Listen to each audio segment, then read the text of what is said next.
This episode is sponsored by The Botanist Kitchen. The Botanist Kitchen are an incredible company that are owned by Becky and Nathan, and they are the very proud distributors of doTERRA essential oils. And when you use a doTERRA essential oil, you are using an oil that is pure with no contaminants, fillers or adulterations. doTERRA has created an incredible essential oil. I've used essential oils for years and I have never found one as good as this. It is pure, potent, healing power in a tiny bottle, guys. And if you are a listener to this podcast, then you can head over to the website. The link is in the show notes and get your 25% off your own essential oils. So welcome to She Loves Herself, the podcast, and our grief season at Kayleigh Stead. How are you? I'm good, thank you. How are you? I'm really good, and I'm so pleased that you have said yes to coming on this. And so just to give the listeners a bit of background, I was in Bali on my journey navigating grief and all of the beautiful things that come along with that. And my friend Sarah Gregg reached out to me and shared with me what, you know, your story, and someone had shared something about you, and that's how it happens on the wonderful world of social media, right? Absolutely. And I started watching a bit of your story and I was hooked. And it was first thing in the morning in Bali, which is a big time difference. And I just messaged you straight away because Sarah had said Kayleigh would be amazing on your podcast. So that was me. I was like, listen, do you want to come on? I'm creating this season on grief. And at that point, I didn't even really know what it looked like. Still don't. We're just sort of going with the flow. But I wanted to get you on because grief, initially, it was your story. And we're going to talk a little bit about that for people that don't know. And I know there's probably lots of people that do know, but there will also be lots of people that don't know about your story. So we are going to touch on that.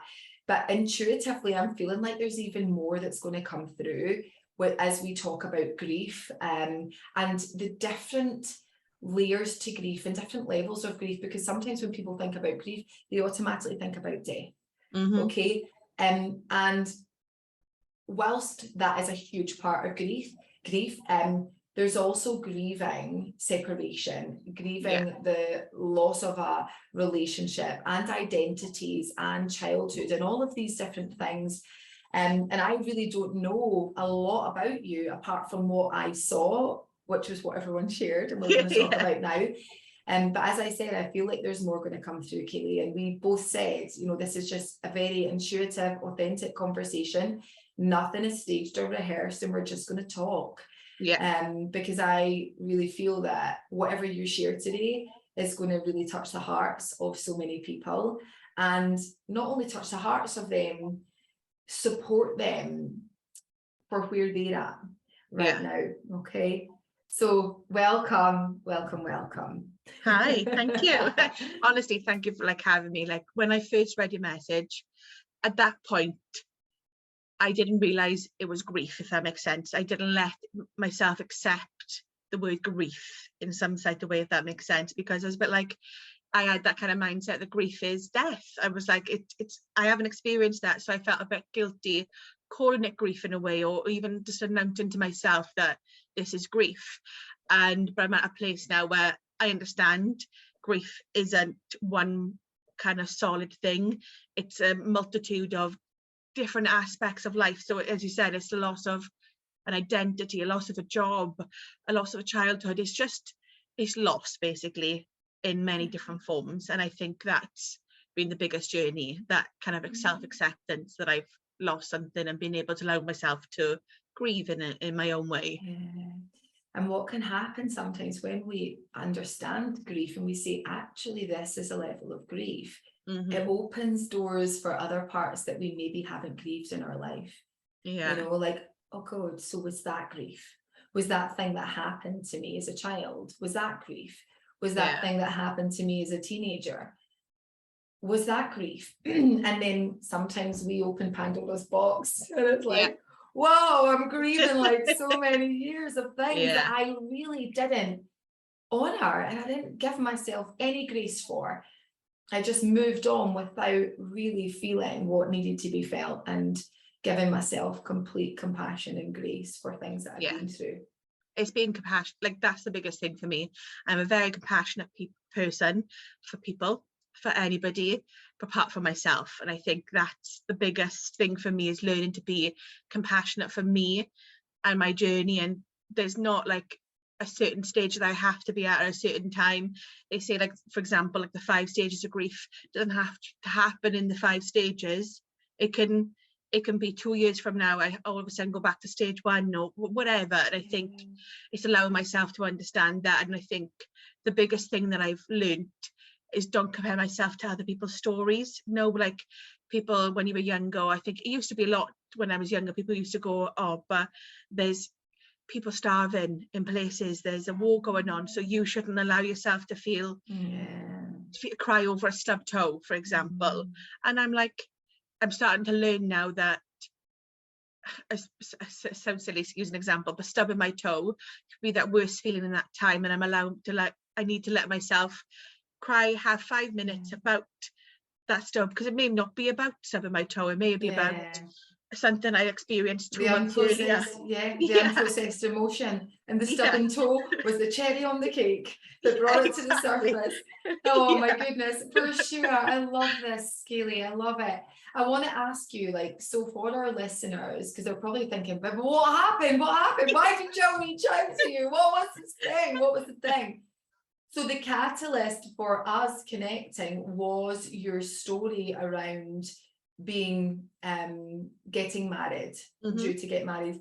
Kayleigh, can you just basically share with the listeners what happened a few months ago, like, you know, to you? Of course. So we'd been coming up to basically being 4 years together, me and my ex-partner. So, and we were honestly, like, it's weird talking about it now, but my sister and my friends and all that, like, it was honestly what I thought my dream come true was, because I had a previous really kind of bad abusive relationship mentally and physically. So I thought this was basically my karma in a way, my happy ever after, kind of like, this is going to be my story. This is going to be a bit when I grow old and kind of have that movie montage, if that makes sense. When I was hearing that music of the balloons going and kind of getting that journey and having that kind of like what kind of everybody dreams of, having that person to kind of go through life with. And on the day before the wedding, like 4 o'clock, we basically said our goodbyes, we hugged, we kissed, and we made that joke of basically saying, like, he basically said, I can't wait to see you in your dress, and I said, I'll be the one in white. And so we got excited. He transported all the decorations down with his groomsmen to the venue, because he was staying there the night before, and I was then at an Airbnb, because I was going to stay in the caravan, but I was a bit like, I'm not going to sleep at the best of times, but I'm definitely not going to sleep if I'm sleeping on a caravan bed. So I was like, I need as much sleep as I can get. So me and the girls were in this beautiful Airbnb, and honestly, it felt like a beautiful escape. It felt like meant to be. The girls are down there before me. They were sending me videos of this like villa-esque kind of Airbnb.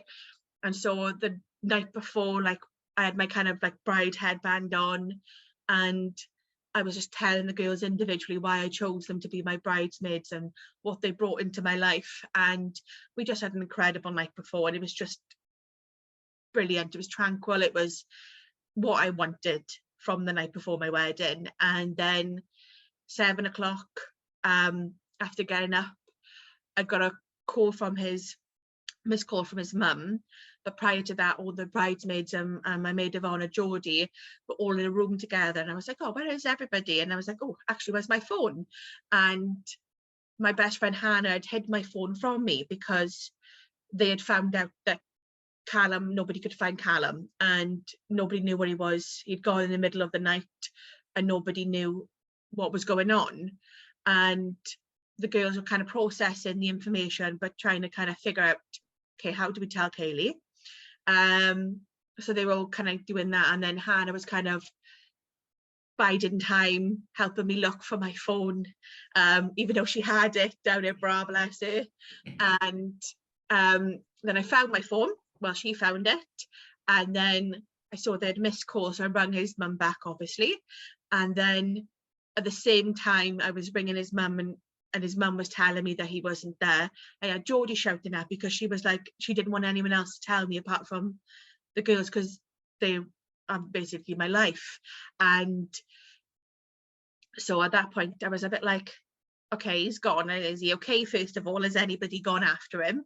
Like, that's what my sister Katie's first thought was, like, why is everybody still there? Why hasn't anybody gone after him or called him? And they were like, oh, he's just gone for a walk. We can't get in touch with him. And I was like, okay, if he's gone for a walk, because that's all I knew at that point, he'd gone for a drive and a walk. I was like, that's fine then, because he goes for walks and drives through the relationship anyway, because I'm very much an understanding in a position where I know that when you're in a relationship, you do need your own time as much as you need together time. You need time to kind of just be with yourself. And like, for me, it's watching movies, reading a book, sitting on my bed, doing my makeup. For him, it was going for a walk, going for a drive, and we respected that of each other. So I was like, that's what he's doing, girls. And then my sister was like, okay, she wiped off her tears. She was like, let's go, girls, it's absolutely fine. And literally everyone kind of got the steam train going again, and we were like, yeah, let's get the cogs in motion. And my main kind of concern in that point was like, okay, I just need to make sure that he's okay. That's my big thing, was like, is he okay? Because I know it's stressful. I've been stressed. Weddings, as much as they turn into this kind of picturesque day, before the day there's a lot of stress, because it's a lot riding on one day, a lot of money. And so I rang his dad and I was like, look, everybody's setting things up at the venue. People have got a lot of things going on. Do you mind just trying to reach out to him? And he was like, yeah, of course, absolutely. And his dad was like, yeah, I'll make sure he's okay. And he was convinced that he was going to be there as well. His dad was like, absolutely fine. And after I got my makeup done, I was about to kind of get my hair done, I got a call from his dad. And as soon as his dad said like, hello, I knew from the tone, it was kind of that like gut-wrenching kind of moment. And I was like, I had to prepare myself, because I knew something was not right. And he was just like, I'm so sorry, Kayleigh. Callum isn't coming. He's gone back to his nan's house, which is like 4 hours away, and we were due to get married in like an hour and a half. So I was just like, okay, but can I speak to him? Is he okay? Can I want to speak to him?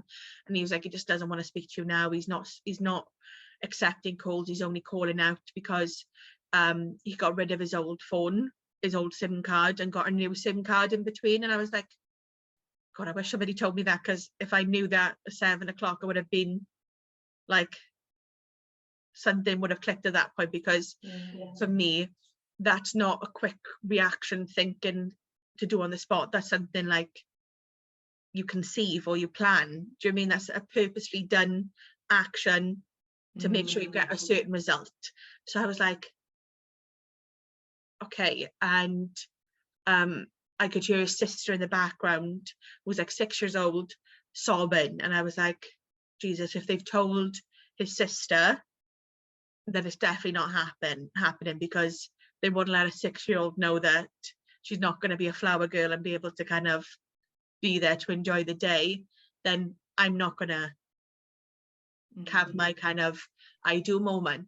And then we were in a utility room at the Airbnb, me, Geordie, Hannah, and then my sister came in and was like, okay, so what's going on? And then I told her, and then all three of them broke down. And at that point I was kind of a bit like, I was a bit like shocked. And I kind of, my best friend Geordie, she's not a crier. She's through life, she just doesn't tend to cry. And when I saw her cry, I was like, God, I was like, is this happening kind of moment? And then I said to the girls, I said, just give me 5 minutes. And I just had 5 minutes on my own. And then I'd gone outside, and then I looked in the mirror and I saw like literally had mascara down my chest. I didn't realize I'd been crying so much until I saw my face in the mirror. And then the girls were like, what do you want to do? And I was like, I don't know. And then when I walked around the staircase, I saw the videographer, photographer, and I saw their smile. Like, no, that's kind of like pity, kind of sadness, empathetic kind of smile that you get. I was just like, oh Jesus, now they know. Because at that point, between 7 and 11, my parents had come, the videographer, photographer, the hairdresser came in between, and I was like, girls, don't let them know what's going on, because especially my parents, because like I don't want them to, because I at that point thought he was going to return. I was like, I don't want my dad or my mum to think bad of Callum, because I don't want them to conceive that this idea and then have this panic. And I just didn't want them to think bad of that person. And so when my dad when I heard my dad, and he was like, I could like very strongly was like, what like what, like, and my dad's not like an emotional man. And then he was like, girls, 1 minute. And then he walked outside the front of the Airbnb, and I saw him walking up and down the pavement, just kind of talking to himself and muttering to himself. And I was like, let's leave him. And then my mum was like sobbing, of course.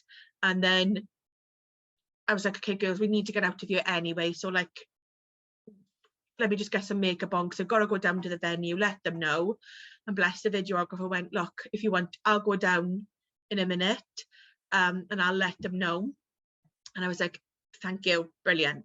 And as I was getting my makeup redone, my sister was like, she told me a joke about the videographer, photographer said, because they know how much I paid them, they know how much I spent on the day, and they were like, why didn't you just carry on and enjoy it? Because between like 7 and 11, we've been talking about how much I was excited to, like, not to say I do, I was excited to see my friends, my family. Like, we're very, party, very celebration.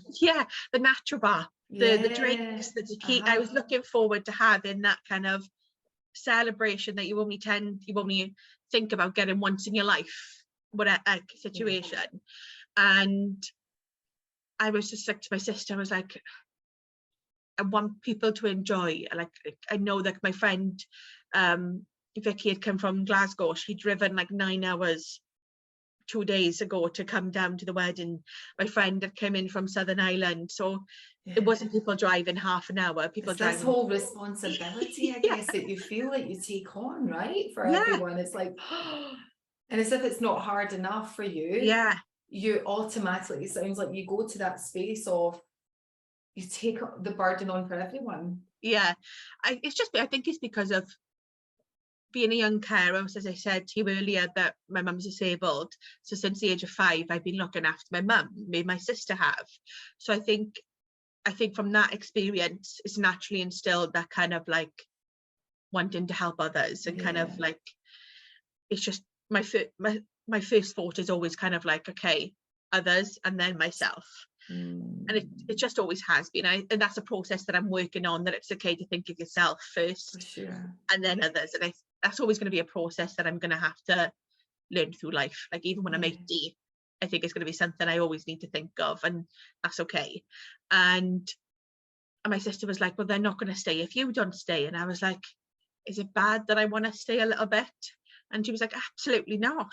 And I was like, because I'm either, at that point I was like saying to my sister, I'm either going to go home to my bed and cry and be surrounded by our stuff, or I'm going to be surrounded by people that I love and be equally vulnerable, but at least I'm going to be around people.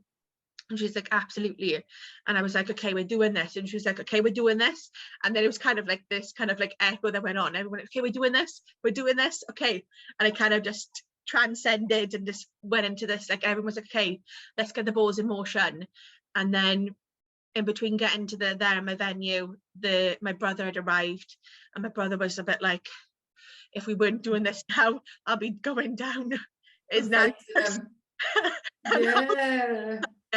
He was like, if it wasn't for Kayleigh, I'd probably end up going to prison right now. And because he's just that natural big brother, and like, and it's understandable.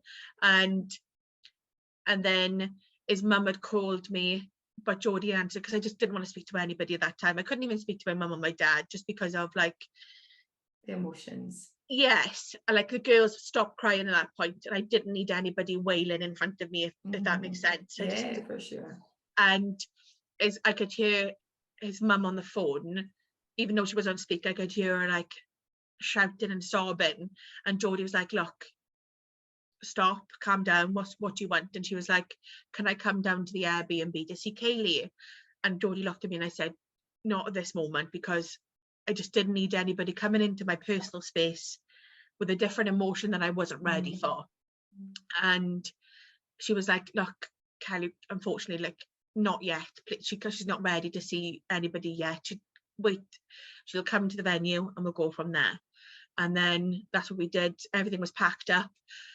Like, I apologize if the Airbnb person's listening, because it was a mess, and that's not normally what I fold the towels up and make the bed before I leave the space. It was your last thing you were thinking about, right? You were like, yeah. I've got a wedding to go to. Exactly. And then I was like, the girl was like, do you want to put your dress on? I was like, I need to put my dress on because otherwise I'm wearing my pajamas. And they were like, okay. And I was like, I bought this dress 2 years ago, so in September 2020. So this dress had been under my bed.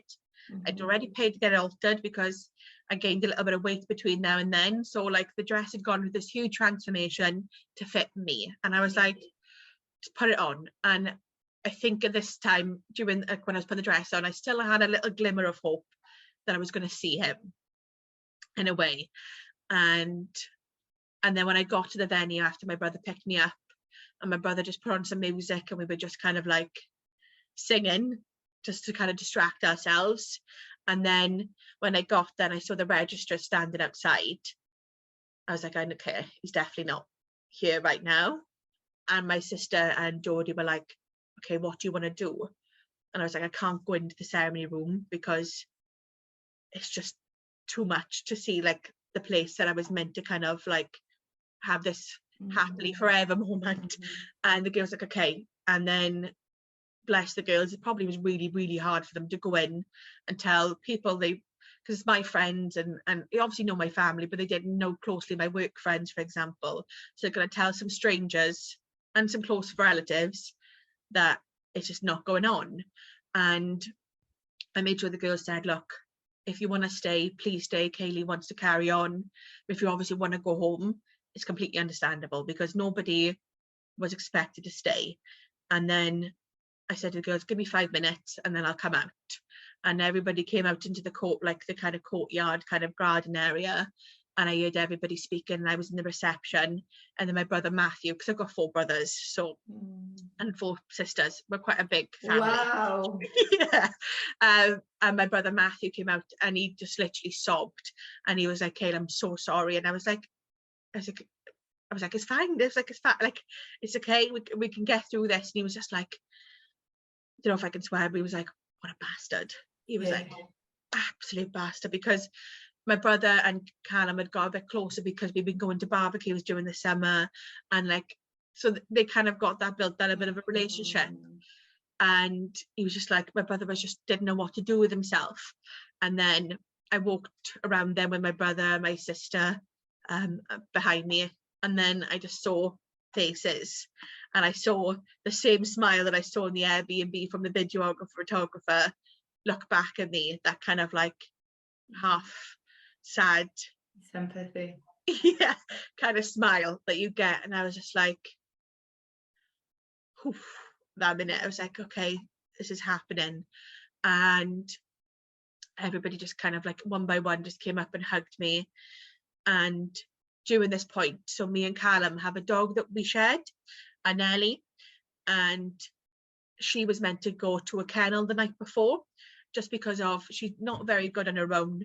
I wanted to make sure she was looked after, and she got wined and dined and walked and had time, like a fun time. And during this time, I didn't know where my dog was, because that's what Callum's duty was, to sort that out. So I was like, I don't even know the name of the kennel she's at. I was like, in my head, in the background, I was like, I need my dog, like I need to make sure my dog. So that was Hannah's job. She was like, okay, where's Nelly? And we'd found out that Callum had taken her to the venue the night before, which was, I don't know what his thought process was, but because my parents were in my home where Nelly was, and my mum was like, okay, bye Cal. And as he took Nelly, because she thought he's going to the kennel as well. Wow. And so they didn't know where Nelly was going either. And then I found out that Nelly was at the venue, and my friend was like, to her partner Tom, was like, you do not leave that dog go. If any stranger you don't know comes up to you, you tackle them to the floor if they try to take Nelly off you, because it was kind of like she was my dog, like she was mine, and I was like, I will fight to death if he ever tries to take it. But don't touch the dog. Yeah, Don't touch the dog. Blonde, when she goes, I'm taking the damn dog. That was my kind of like moment. You're like, that would hurt more, right? You're not taking the dog. Exactly. Yeah, I've got a dog too, and so yeah. I was just like, absolutely not. And then I walked around and then I saw Nelly in my niece's arms, and she was like, and then she jumped out and she was like full on coming at me, and I was just like, sounds silly, but like I was just relieved at that point. I was a bit like, hey, I know she's here and she's fine, and she was never meant to be there, but I was like, okay, I'm glad that she was, because I knew that she was safe. And I asked my dad, do you mind taking her back home to make sure, because she's not very like, quite an anxious dog. Yeah. So I was like, okay, let's take her home. And then my neighbour, bless her, looked after her then, and that was fine. And yeah, then we just carried on with the day. You carried on with the day. Yeah. So you sorry, long story short. No, you had your wedding party. Yeah. With everyone, and I saw little clips of that, and it's incredibly brave of you to do that.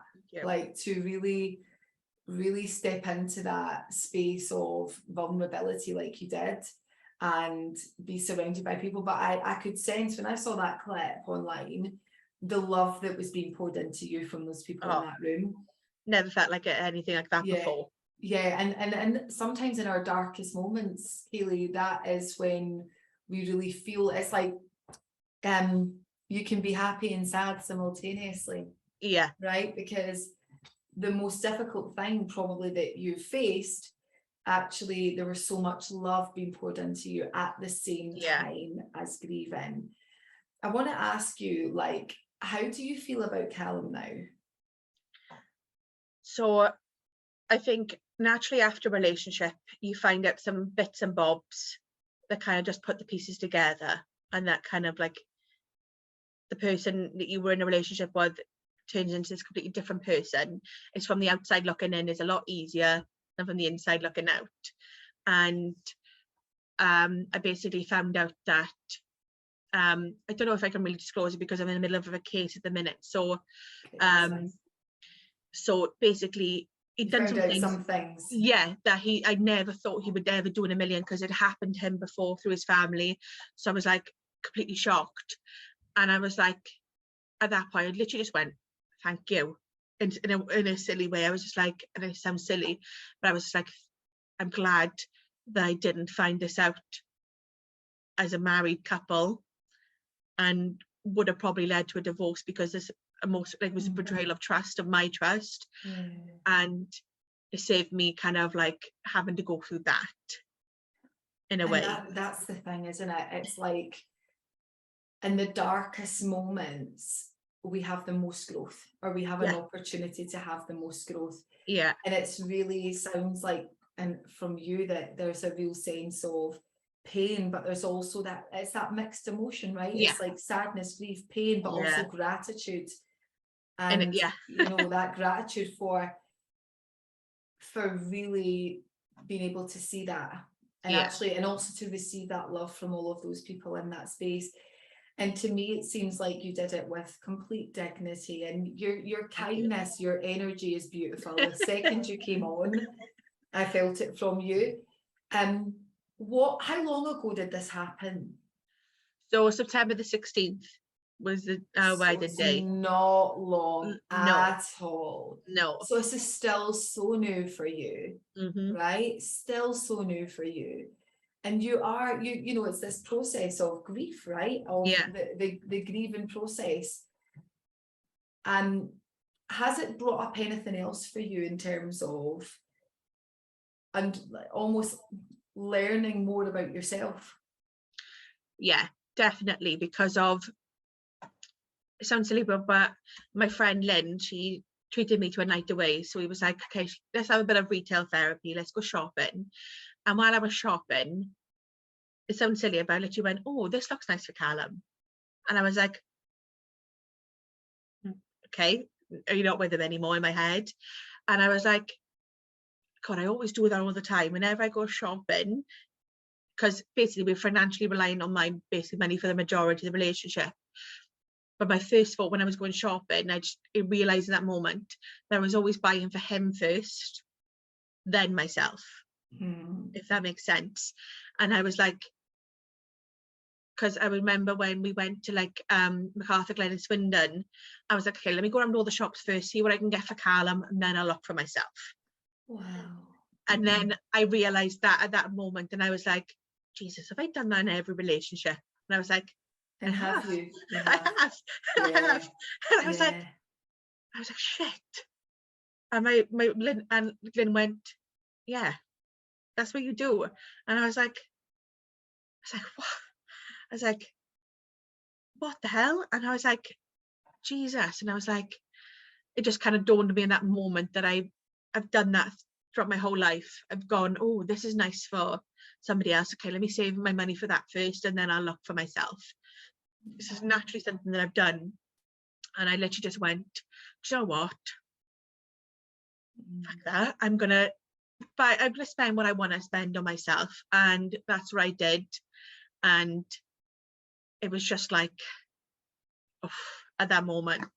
And it was just that sense of what have I been doing, and actually these big lessons that come when we lose someone is how we've been showing up in our life, and actually what has this, what's this taught you, and it's teaching you around, why do I put others' needs before my own? And as far back as you can look then, Kayleigh, do you feel you've always done that? Always, 100%. And then I was also looking at back, like Christmases, for example.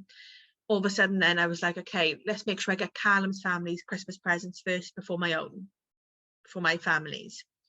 And then I was like, shit, I did that in my previous relationships, like in all of my relationships, that's what I've done. And I was like, why have I done that? And it was just more of like, I don't know whether I've done it just to make sure, like, as a way to prove myself to others, to make sure that I'm like worthy. Yeah. And I had basically, like, I'm lucky with the work that I'm in, where I work, they basically what we call like utility sessions, where they bring in like outside therapists, completely confidential. And I was a bit like, not off it first of all, because I've always kind of believed the therapy's there for a reason, but I was a bit like, I didn't need it for myself, if that makes sense.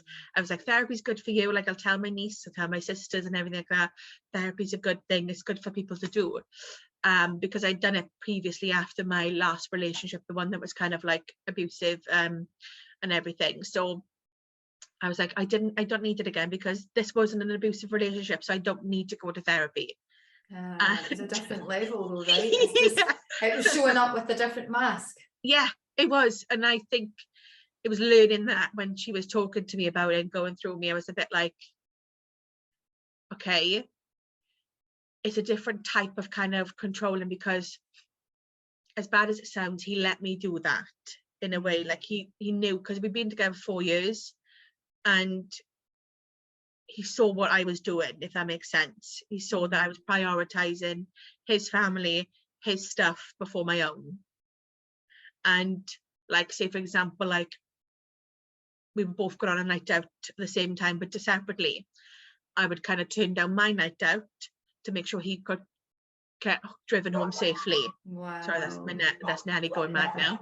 And I learned at that moment, I was like, God, I've been doing that. And I know that to agree, that's my choice and my actions.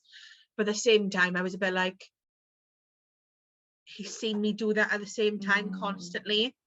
And never once did he kind of go, but let's get your family sorted out first. If that makes sense. It's interesting, isn't it? And it's that sense of, especially when you have, you mentioned that you were a carer from your mum age 5. All of these things is to learn. What you've learned is to give from such an early age. And when you learn that, it's almost like your needs don't matter. No. Everyone else, then you. Yeah. And what happens is you attract those type of people into your life because they are a mirror to how you are seeing yourself, how you are being yourself, how you see yourself. Like if you see yourself as someone who's not a priority, who's maybe not worthy of love, then that's the people that you attract. Yeah. It's that energy that you put out and you attract it. But when you know better, you do better, right? If you don't 100%. know because that's all you've known, exactly, then that's what happens. And you know, I think that the blessings to take from this, you know, there are so many, but I guess it is, you know, you're still very early in this process. You know, how does it feel? Do you feel different each day when you wake up, or is there moments that you wake up and, you know, you feel joy or you feel overwhelmed, or is it just like, yeah, it's constant, like peaks and troughs. Like at 1 minute I'm like, yeah, I got this girl, kind of like this boss kind of energy. I'm like, I can do this. And there are moments when, like, for example, I'm walking around Tesco's with my dad, and he was like, oh, look at those couples holding hands. And I'm like, because that's my dad feeling angry, because like the day after the wedding he did his normal Saturday shop, and he was like, do you know what, Dee, because Dee's my mum's name, he's like, I was really angry at people for being in relationships as they were going shopping, because that's what they did together. They would go shopping, they'd get their stuff, and they didn't know how lucky they got it. Like, that's what he was saying. And when there are moments when I'm seeing like people be happy, and like the other day I saw like a TikTok, somebody saying, oh, 22 was the best year that I've had, like, and I'm not saying that they shouldn't put that up, because they're allowed to enjoy their moment. But for me, I was just realizing that I thought 2022 was going to be this happy year, and it has. I've had some really great moments, but then it just didn't turn into this plan. So I was grieving this kind of like, I was meant to be a Mrs. Norton, if that makes sense. So I'm kind of grieving this Kayleigh that I was meant to be, that I had this idea, because we talked about having kids. Like, we already picked out like children's names, for example. Like, we'd always kind of gone like, yeah. And you always told me that you never wanted to find out the sex of the baby. So we'd had these conversations. So I was mentally preparing to kind of like have children, if that makes sense. Like, not in like, you had your 5 years' life time. mapped out for you, right? Yeah. It was that, this is my happy ever after, this is what it's going to look like. And these emotions, and I can feel the sense of real kindness and even compassion coming through now. I want to ask you, like, do you lose your shit? Like, do you get angry and just like really allow yourself to feel these emotions? Because, you know, a lot of the time we're like, oh, what's the point in getting angry?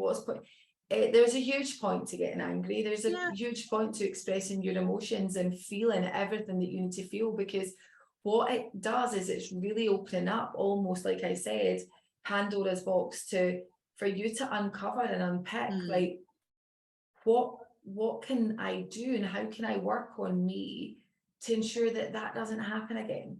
You know, to ensure that, you know, I am meeting my needs and I fully meet my needs with complete love, compassion, unapologetically, almost, you know, unapologetically. Have you spoken to him? Have you spoken? So the only contact that I've had with him was via text, and that was to get his work uniform back. So that was his main reason for texting me on his new number, which is basically because of, once I gave all his stuff back to his dad, and during the conversation with his dad, he basically told me that he hadn't had any contact with his son. So I was like, okay. So I basically, like, the Wednesday after the wedding, he was due to pass out as a police officer. So he was due to have this ceremony. And I was like, okay, nobody's heard from him. Is he going to go to this pass out? So I've got all his work uniform. I've got his firsts. I've got his like police equipment in my house. Like, I even had a truncheon, the police belt, handcuffs. So I was like, okay, like, I don't want to give it back to his dad, because just in case his dad doesn't give hand it into the police station if he doesn't come back and get it, if that makes sense. So I was like, okay, I want to make sure I hand this into the government so nothing comes back on me. And then as I was driving back from giving all the stuff back, my brother came and took the work uniform away, just because he was a bit like, you shouldn't have to deal with this. No. He knew that like that was going to be extra work for me. He was like, I'll do it, but I do want to see if I can get Callum to call me, not you, call me, because like his first point of contact shouldn't be about his stuff, should be about you and your relationship. And it was my way, because I told my brother not to go down there, not just like thing. So it's my brother's way of kind of getting what he needed from Great the observation. loss. Yeah. Great observation though. Yeah. And so, and then Callum's friend and dad contacted me, was like, look, can you get your brother to give it back? And I said, look, unfortunately, right, you're gonna have to go to my brother, because he's literally taken it out of my hands completely. There's physically nothing I can do. Even if I begged, pleaded with my brother, he wouldn't give it back, because he knows he's stubborn, and he knows that he didn't want to put the burden on me. And so my brother was like, I'm not going to give it to I'm going to give it to any stranger or any person until I get an okay from Callum, because I need to hear from him. That's what my brother's thought process was. And right or wrong, that's what he needed to do to get that kind of like closure. And Callum got his auntie, like his dad, his friends, he got everybody else apart from himself to call and text my brother.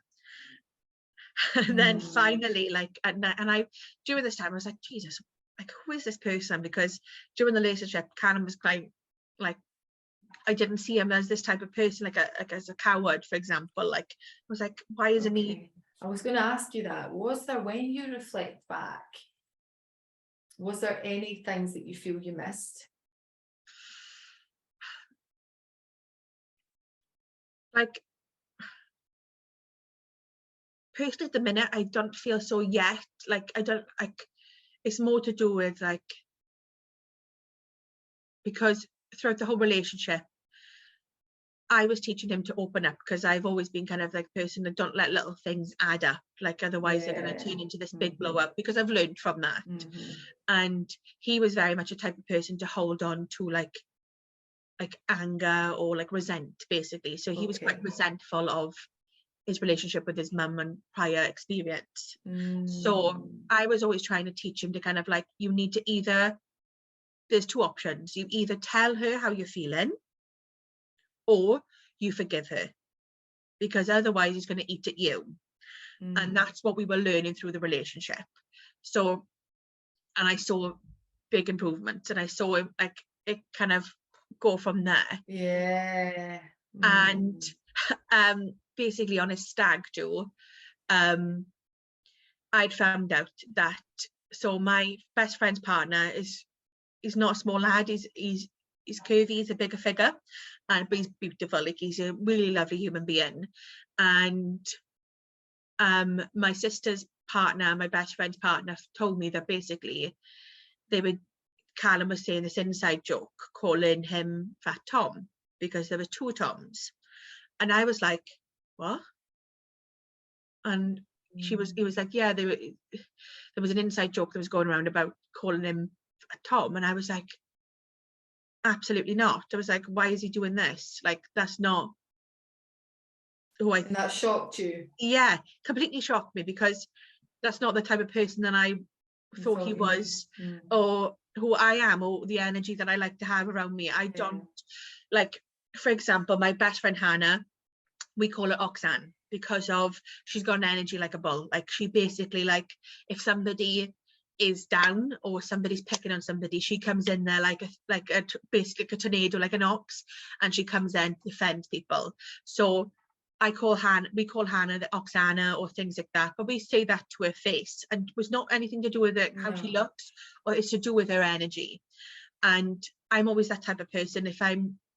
If we're going to have a joke about somebody's like personality or whatever, it's within them included. I don't like to laugh at other people's expense, if that makes sense. Absolutely. And it's so interesting, because what I'm really picking up on is, and when you were talking about how you've been before, is that need to almost save people. You know, fix them, save them, make them the best that they can be, make them good, and help people. And you learn that from such a young age, to help people, to save people. And that role in perhaps in your previous relationship as well. It's that trying to see the good in everyone and help them, it's even to the detriment of yourself, right? So and that's it. And actually seeing that this version, or not even seeing it, you know, not being willing to see the other parts of people that are hidden, and taking it on that it's your job to do it, it's your job to fix them, it's your job to help them. And so when I found it was when I picked him up from the train station, because him and his two friends had come down from his hometown, so I picked him up, and I was just seething at that point, just because of, like, for me, if my friend finds out that my partner is calling her partner this nickname behind his back, she's going to hate him, and rightly so. I would have no kind of like excuse or like no option to kind of give a reason why he's doing that, and I would understand why she wouldn't like him anymore completely, because if with role reversal, I'd be exactly the same. So as I said to him, like, this is a girl that I've known for like over 10 years, and she's like a sister to me.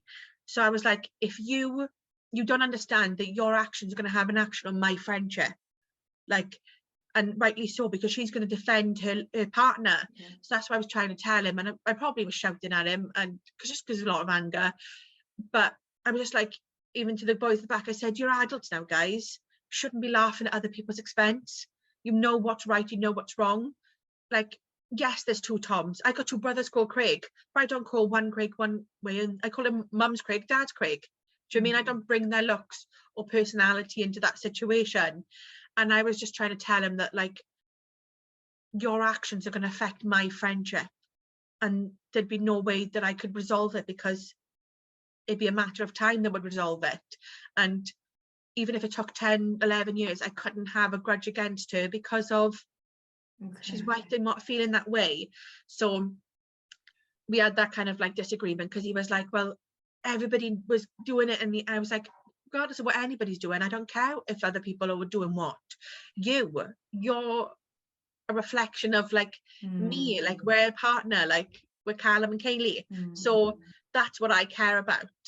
And so I think he got a bit angry, because I had probably told him off in front of his friends, and I went down to Tesco's to get us food for like his friends and all that food for tea time, and he texted me going, I'm going to drive the boys home, and they're like a 4-hour trip. And I was like, I thought they got a train.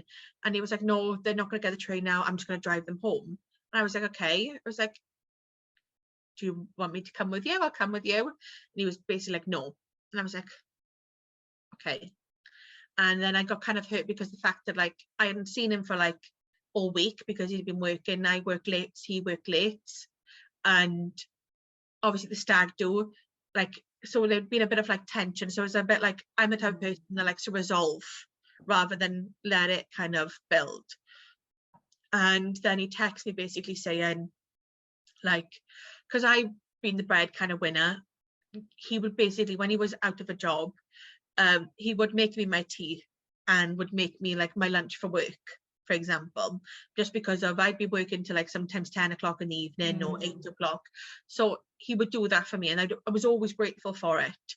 And it just came to a point where, because of the wedding, a lot of stress, we hadn't really kind of gone on a date, or basically intercourse hadn't happened a lot, which is fine, because sometimes I was full on working, I didn't have the time, and I was just knackered.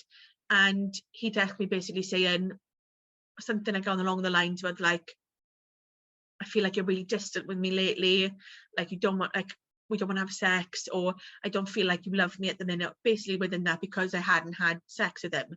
And I was just like, sex doesn't mean that I love you. Do you mean? Like, I was like, you've got to understand that I've trying to work my butt off for this wedding. I was doing overtime, so I was like, I'm doing it for our day.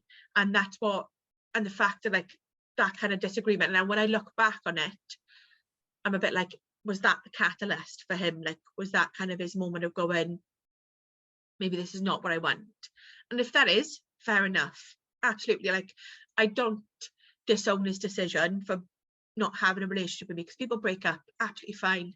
It's the how he handled it situation, they're like not owning his decision, that kind of hurt me the most, because that's not who I thought he was. I thought he was a person who made a decision and owned it, and that didn't happen. I think that's my part of like looking back maybe, and who knows. Yeah. You're not in his head, I guess. It's that whole, No. you know, and sometimes we take on the mother role, right? Yeah. Yeah, And I definitely that's realized that was my role. And it's that fixer in you. Yeah, You want to please and help people, and you take on that mother role, but you learned that role at 5 years old. Yeah. And so it's like, right, okay, you take on a mother role, and how can you actually move out of that mother role and more around that role of I am worthy of receiving, and actually it's an equal playing field, because it sounds like it's never really been equal in anything, you know, in other relationships either. You know, it's like you're the one that's stepping up and trying to be the light and trying to give. And when we're always giving, number one, we're never receiving, and often we don't know how to fully receive. And it feels weird for us to receive, because usually what you're doing is, well, I'm usually the one that takes care of everything, and the mum that makes everyone feel better and gives to everyone else. So for you to receive, it's like, actually, how can you open your heart up to fully receive? Alien. Yeah. And I this is so difficult, and it's probably the most difficult thing that you'll experience. But actually, and especially, you know, it being in this public eye as well, right? Because a lot of people were like, you know, you got a lot of support from it though, right? Yeah. But still, it's huge. Yeah. And, you know, you're still, as we've said before, it's still so early. And, you know, you mentioned that there's this, that you're getting some support with it, which I think is absolutely brilliant. Yeah. Because you're going to unpack a lot. Yeah. You're going to unpack a lot. As strange as it sounds, like I need somebody else that's not biased, that's not my friend, that's not my family, to tell me that, like, so I keep on mentioning, but when I was with my ex, there were actually two called Callums, Callum with a C and Callum with a K. Should have known. Oh. So my ex before this one was like, basically like, I wasn't myself. So, and it was mentally and like physically abusive in the end, but I didn't accept it was abuse until the therapist told me it was abuse, if that makes sense. My friends and family would tell me that it was abuse, but I wouldn't take it on, because it's a bit like, well, you're biased towards me because if I steal, you're still going to find a reason why I stole something, because you're my friend. You've got that natural like instinct. And this is why having someone separate to really to be able to also mirror back things to you, right? Because it's that you are allowed to feel all of those emotions, but it's not always the one thing in that moment that's the catalyst, that's the cherry on the cake. But actually, when you unpick it, it's like, wow, this actually started a long time ago. When I made that decision when I was young to take on this role of being an adult. And you know, that was your path, and often we wonder why things happen, why did that happen? But unless it did, you would keep doing the same thing over and over again. Exactly. And that's a part of the grieving process, if that makes sense. Like so acceptance comes in different forms, if that makes sense. And it's a part of accepting like my responsibility towards the outcome, if that makes sense. Because of, if I accepted that, for example, that need to kind of, or the natural way of going into mothering and looking after others and things like that, I probably could have at one point during the relationship kind of gone, okay, I'm doing this, but also you've let me do this at the same time, and you know that I'm doing this because I've told you it's what I do.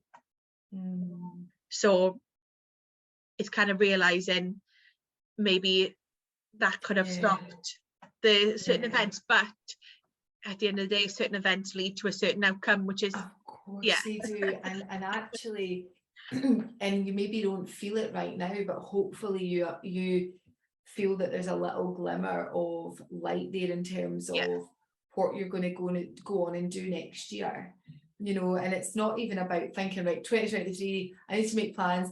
Actually, it's just being in the now, like being with your emotions, being with all of it, and actually really seeing this as an opportunity to understand yourself, to get to know Kayleigh, to get to know who she is, and what your deep desires are. Like, what do you really want? Like, actually, what do you need? What do you need to thrive? What do you need to accept about yourself? And it's that acceptance, because when we accept it, it doesn't always mean that, oh, well, I'm accepting it, that means I'm never going to change. No, the first thing is awareness, right? Then it's acceptance, and saying, I'm accepting that, hold on, here's how I'm showing up. And actually, there's so much beauty in there. And never lose that kindness and compassion, because it's, you know, it's quite, I was going to say it's rare. It's not rare, but, you know, not a lot of people like are willing to do that. But we need to be careful that it's not to the detriment of yourself. And so this is a real lesson of, how can I really tune into me and how I'm showing up and what I really deserve, what I deserve. Because often we'll say, what do you need? And you'll say, I don't need anything as long as everyone else is okay. But it's like, no, like what if everyone was okay, then what?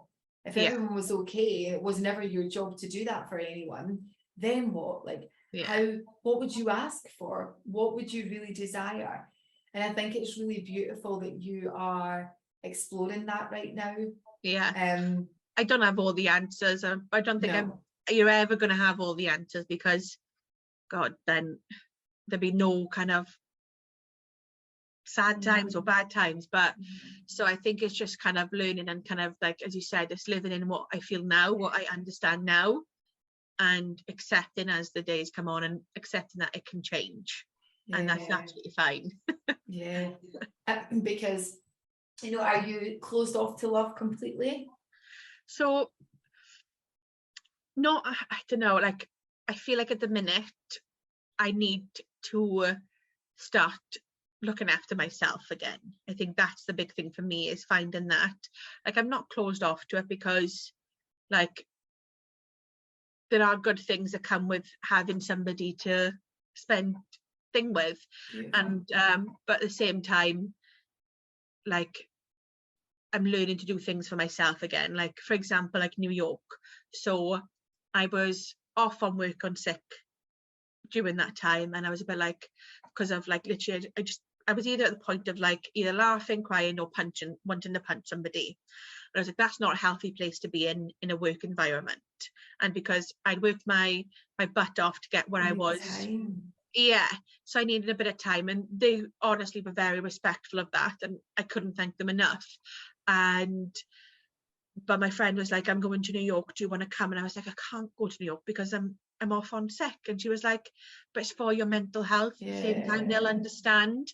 And I was just like, in my head, I was like, God, I never thought about going to New York. I've always wanted to go, but I never thought I was going to go, because of Callum didn't like New York, because he'd been once or twice, and he was like, oh, I don't like New York, I never want to go again. So I was like, oh God, I accepted that point. I was never going to get to New York. And then when she said New York, I was like, I want to go.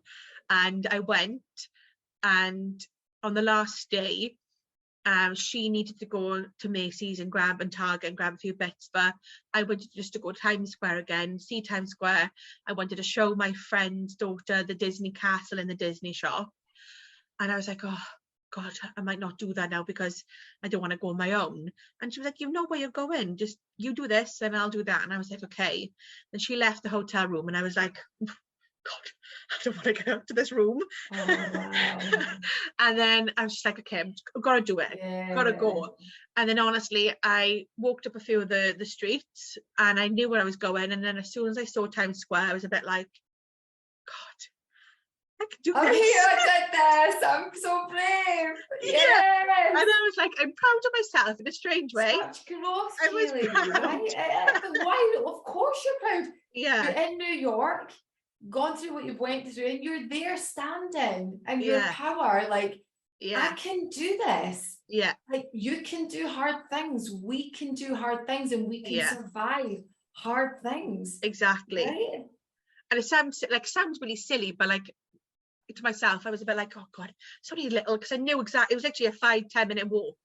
But I was just like, But it's not little, it's huge. It's not little, and don't diminish that, right? And just notice Yeah. your language with that. Just be like, that was huge. And I did it. And I am so proud.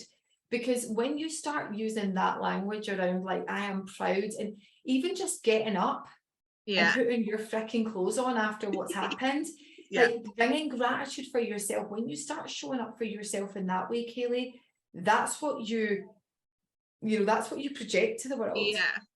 And then you attract people that see you in that light. Yeah. Right? Where it's not all about you giving, it's about giving to yourself. Yeah. And that was huge. Yeah. And you know, like, when I saw, like, because I turned and showed her the Disney castle, turned the camera, and literally she was just beaming. And I was like, do you know what? Because I was able to do something for myself. I was able to give in a way that was just so small, like, it didn't cost me anything, but it meant a lot more, if that makes sense. And I was just like,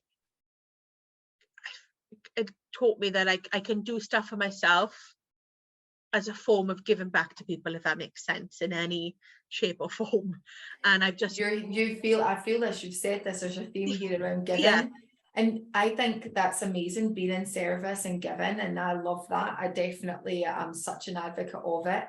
But I think you can only give when there's a saying, you can't pour from an empty cup. Right? And your cup needs to be overflowing, because when it's overflowing for yourself, you give without resentment, you give without, making yourself sick and self-abandoning, because you truly know who you are. You're like, I can still be in service and give, but I can give to myself too. Exactly. Yeah. Beautiful. No, 100%. Like, I'm trying to start saying yes to myself and no to others, if that makes a thing. Boundaries. And when I was like thinking about, God, is that quite harsh to say out loud? And I was like, it's not, like, because it's not that I'm always going to say no to people. It's just, I've got to start prioritizing myself. Yeah, that's it. Does this feel like, am I doing this from a place of fear because I'm going to be judged if I don't, or I might upset someone, or am I doing this from a place of integrity, of truth, and this is what I really want to do? It's a full body yes. There's nothing wrong with it. We can say no with love. Thank you so much for that invite, or thank you for that suggestion, but it's a no for now. I'm just going to do this. This is what's most in alignment for me. I feel like this is such a, God, it sounds so tough, and you're like, get lost. It's the worst thing I've ever been through. But I think that you will really reflect back on this, even over this next 6 months, 9 months, 12 months, and you'll go through periods of grieving identities, grieving the, almost that loss of your inner child, right? Where you had to grow up fast. And so you'll feel those emotions, but what you'll transcend is such incredible things, and what's going to come out is real strength, and you've got it in abundance already, but you'll be able to channel that more in a space, channeling that strength where it's not all leaking from you. It's just very, like, with boundaries, with passion, and that's maybe your mission. Maybe your mission is to serve, to give, to support, but actually you cannot, like I said, you can't pour from an empty cup.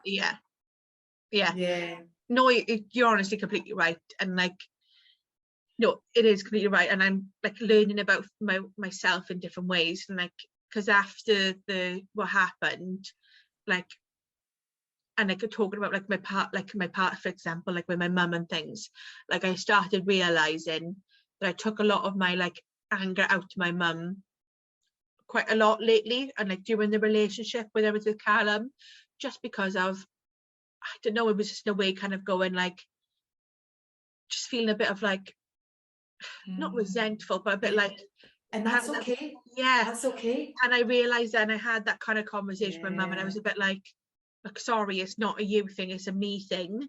It's just give me a bit of time, if that makes sense. Like, yeah, and I think there will be people that listen to this that resonate with it, that we hold such loyalties to family, but actually there can be resentment in there, and if it's not processed, it festers and it shows up and manifests in other ways, and very ugly ways. Oh, for sure. And I would encourage you, because I work a lot with people and inner child. Everyone has the inner child. Everyone. You know, some people have got it, you know, in larger degrees, some people not so much. But I want to say, like, this is a huge part for you of why you've shown up, how you've shown up in relationships and friendships and all of these things, because you learned that at such a young age. And I even feel it from you right now, is that emotion is there. And that's a process that you can navigate and work through, right? That this can all be transcended and worked through, but it's actually looking through that lens of, how did this start? You know, when did I start to become the pleaser? When did I start to give myself away and not ever understand that I was the priority and I could job? But the beauty in this is that you can start that now. You can start that anytime. I work with clients in their 50s and 60s that come to me and we work on inner child, because, you know, unless we give ourselves permission to feel it and to just go, right, I'm going to feel this and I'm going to work through these emotions that I didn't work through when I was, you know, in my younger years, it never leaves you, and you will repeat the same pattern over and over again. Even though you have awareness, you're like, here I am attracting the same type of guy and this thing's happening again, because you're going into mum mode and you're going into this mode, the child mode. And the child, what does the child do? The child takes tantrum, the child runs away, ignores you, you know, and you're like the one trying to figure it all out, and they're the one that's running. And it's this attachment that we learn from childhood. And as I said, the great news is you're on the path. You can work through all of this, and it's such a beautiful journey. It's not an easy journey, no, but it's a beautiful one, because you will get to know yourself on the deepest level, and you'll connect to your soul's mission in this lifetime of, right, who am I here to be now? And actually we learn that even in the darkest times of grief, there is such beauty to be had, because it really shines a light on our shadow, and it shines a light on the parts of us that we no longer want to hold on to, or we no longer need to hold on to, and we can start to really be the person that we can be in this lifetime. No, honestly, like, this conversation, like, brilliant. Thank you so much. Like, this is what I needed today as well. Like, I didn't know that I needed it. And please stay in touch. Like, you are a beacon of light. You are like, you're here for a reason, and just alchemize all of your emotions and like let them transcend and just shine your light, like, but do it on your terms with boundaries. Like, who am I and what do I really want? What can I receive? What capacity have I got to receive right now? And how can I open up my heart a little bit more to love and actually and receive love? Not just like, I'm going to bring in love, but it's me that's pouring it out to everyone else. Actually, how can I get the heart to open up and receive that love? Kayleigh, thank you so much for your time. It's a beautiful conversation. I'm so grateful that you're here. Thank you so much. Honestly, like, thank you for having me, because as I said, when I first had the text from you about the grief, and I think that was kind of like it needed to happen. So I thank you for sending me that message, because of, if you didn't, then I wouldn't have kind of let myself to think of it as grief and allow myself to feel it. So, like, I think people don't realize even just a little message, or like even just like a little action, has such a huge reaction to somebody. They may not see tangibly, but in a just amazing. So thank you so much. Oh, you're welcome. Thank you so much.